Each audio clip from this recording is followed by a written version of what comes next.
Well, today I'm off to church with my sister, and her church is parkrun. And so she does this every week all over the world. And today I went with her and we ran 5Ks.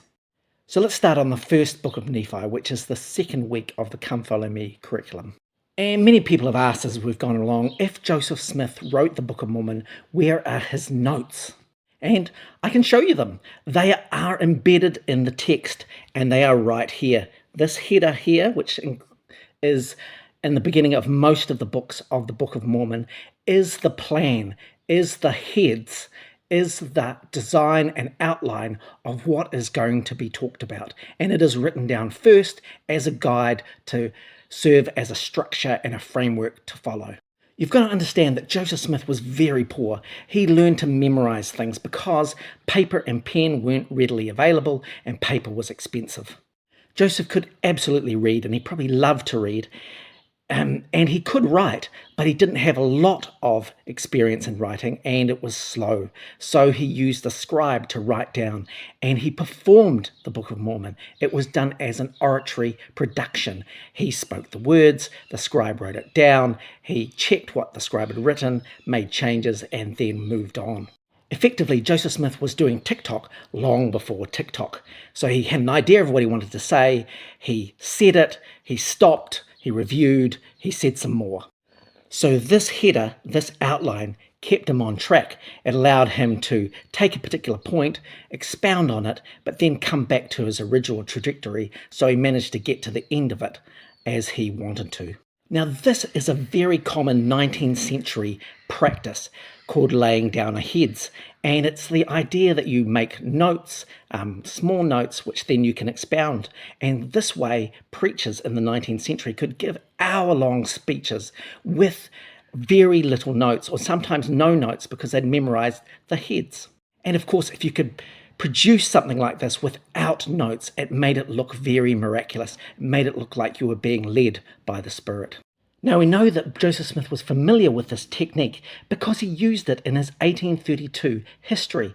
This is the header to the 1832 history, and you can see, here's a more easily read version, you can see that he's outlining what he's going to say, how he's going to say it, the points that he's going to hit, and then the text follows from there, and he's able to expound on each of these points. And this is how Joseph performed the Book of Mormon.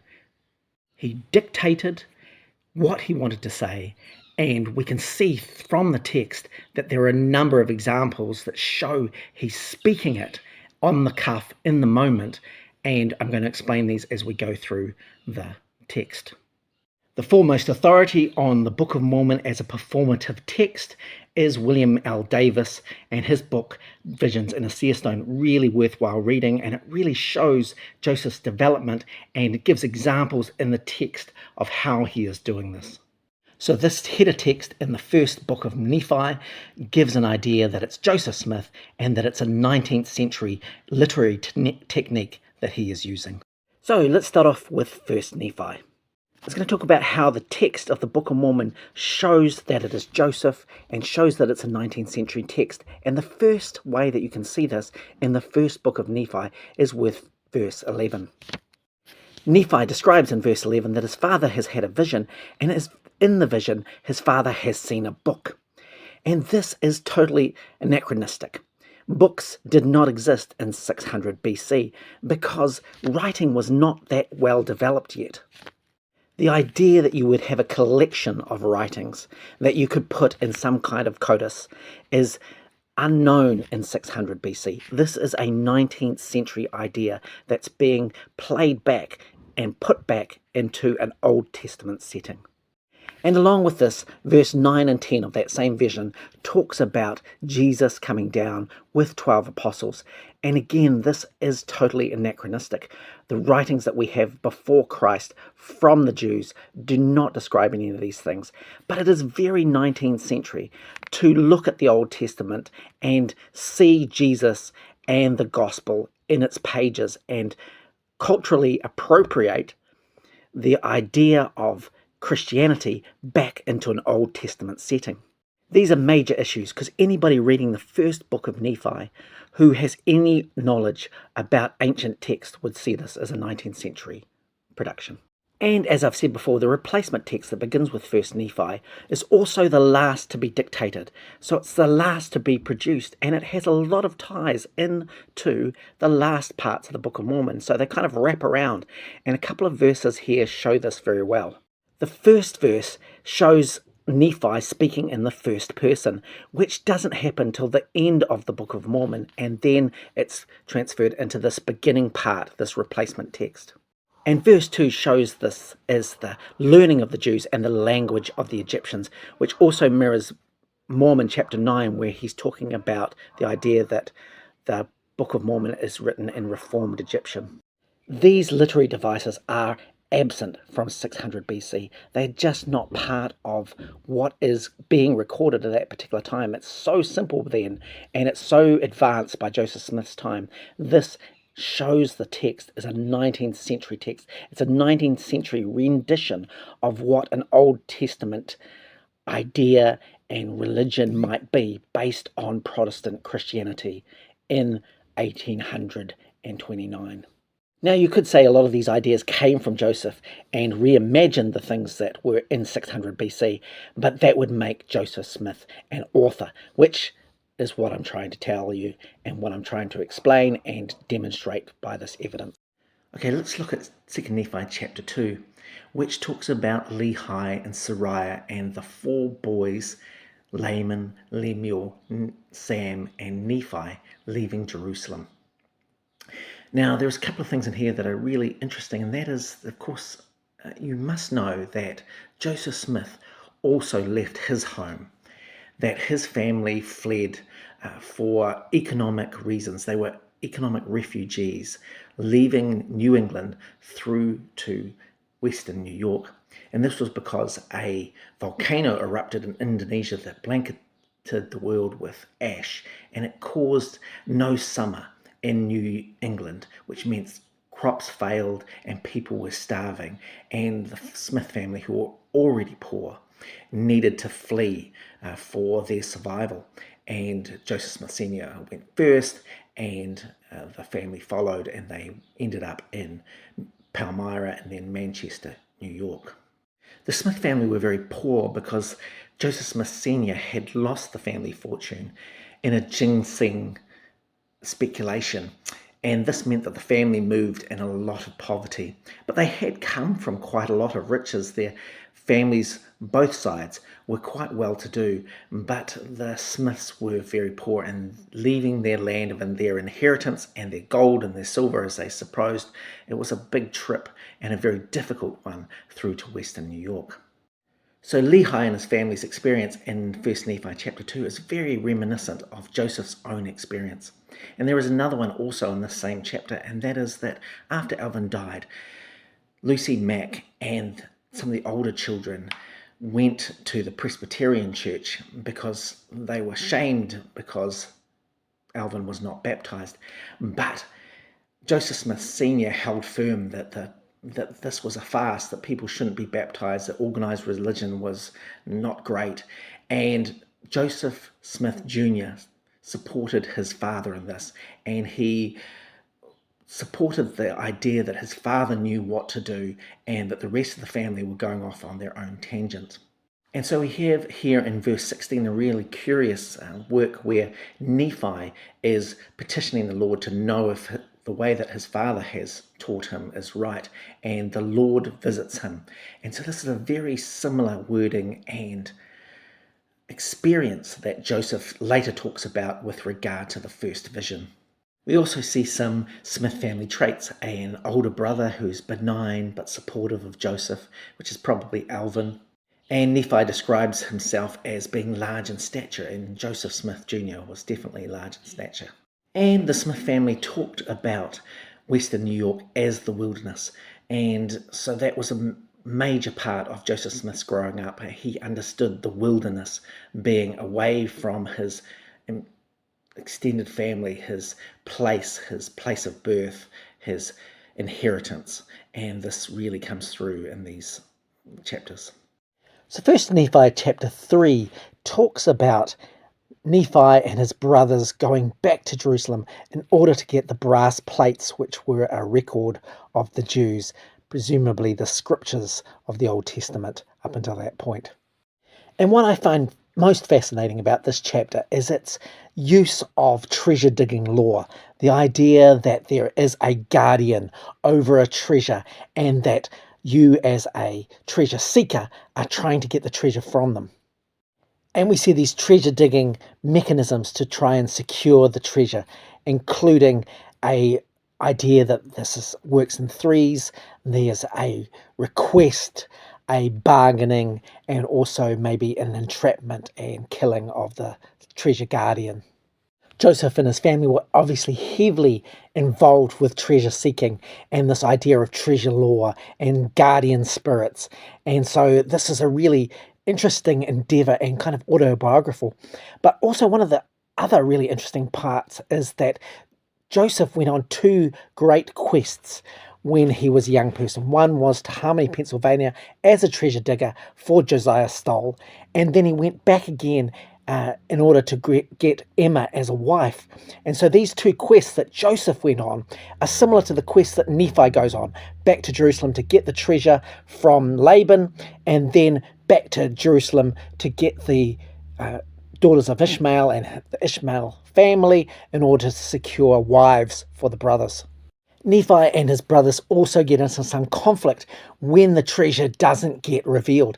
And this could well be autobiographical as well, because Joseph went on many treasure digs, but of course he didn't get any treasure. And so some people got very angry with him, including Josiah Stoll's nephews, who then took him to court. And along with this treasure digging lore is the idea of somebody worthy, somebody who can secure the treasure. And in this case, it's Nephi. And he's going to show his brothers up for their unbelief and their unworthiness by being able to get the treasure from Laban. And this, of course, is similar to another treasure guardian, which is Moroni, who is over the whole of the Book of Mormon, and that Joseph has to prove himself in order to obtain the treasure, which is the golden plates with all of this on it. So he has to approach Moroni with worthiness. He has to go through the rites. He has to ask 3 times. He's got to enable himself to impress the treasure guardian and be able to secure the treasure.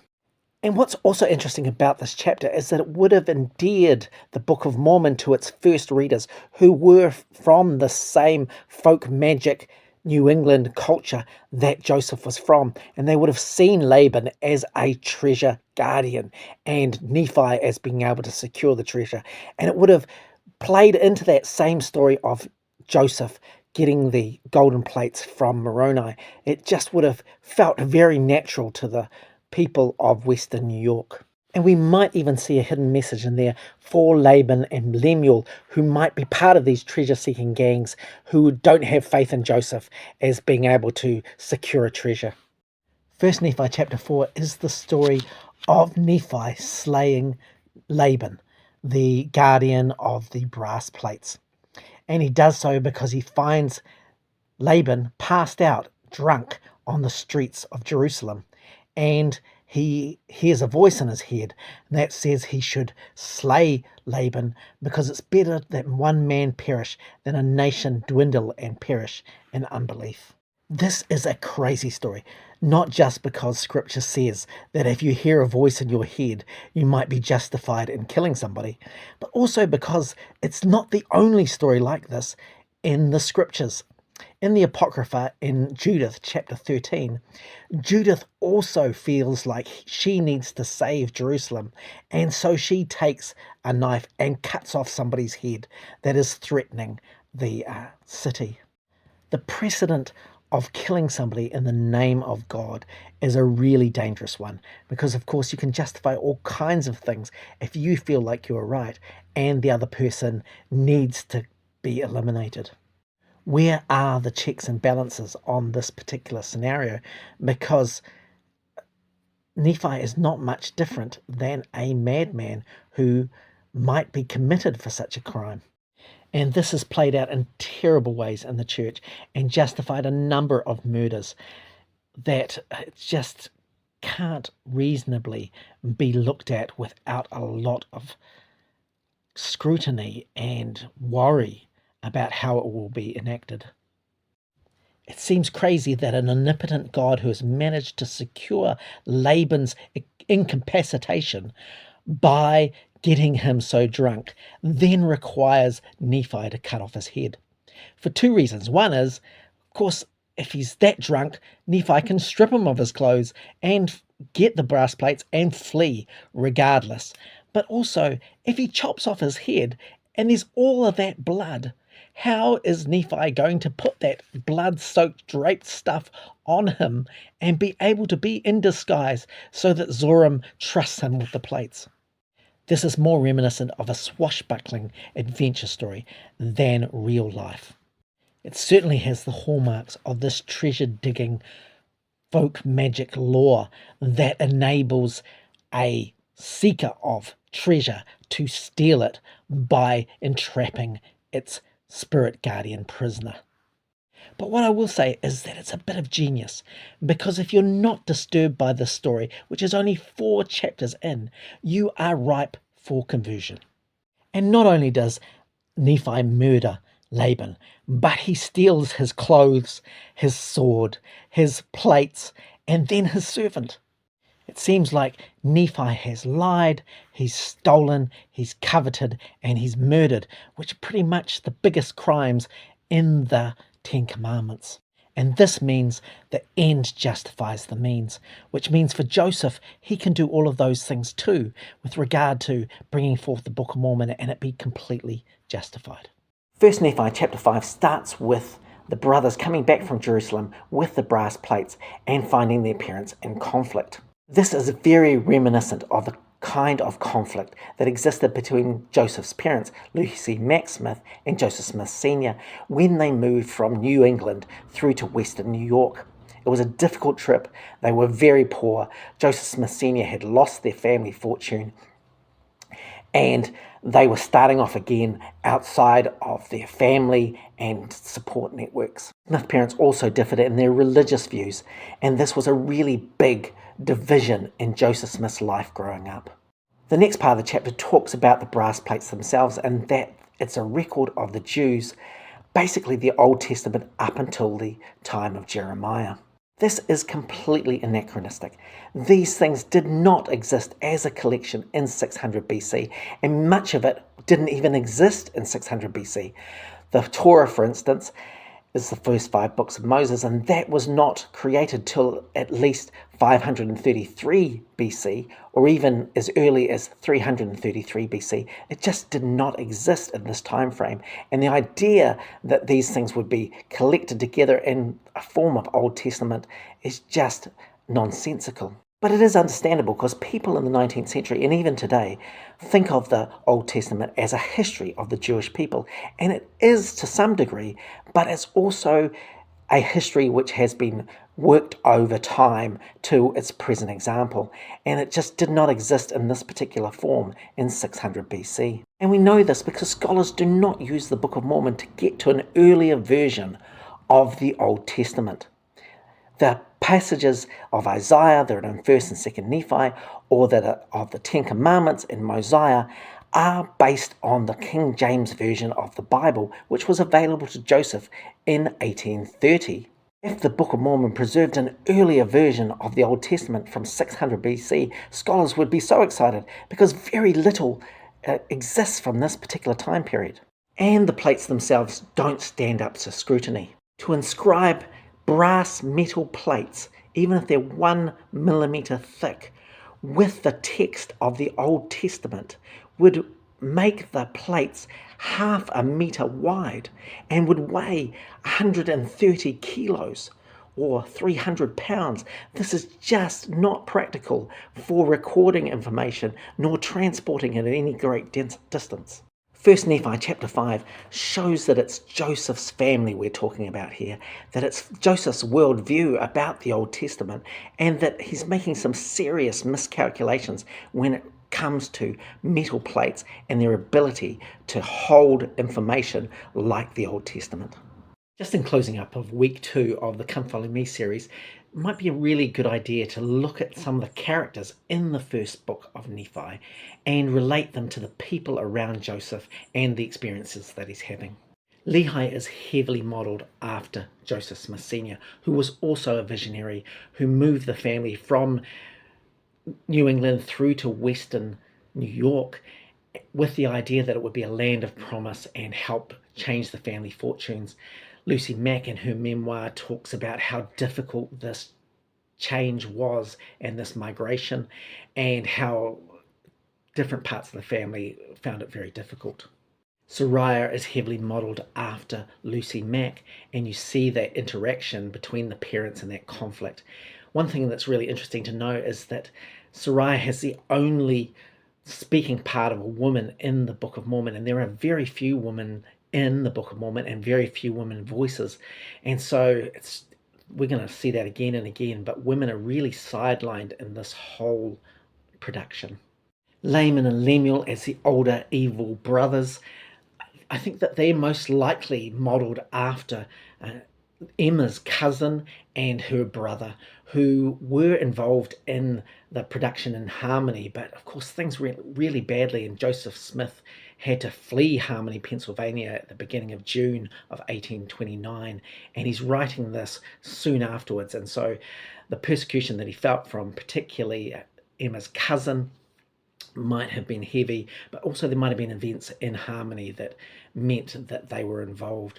Reuben Hale had been a scribe, but then the Hale family had completely, distanced themselves from the Book of Mormon production and felt like it was not a great thing at all. So, these are the things that are weighing heavily on Joseph as he's writing about the rebellions of these older siblings.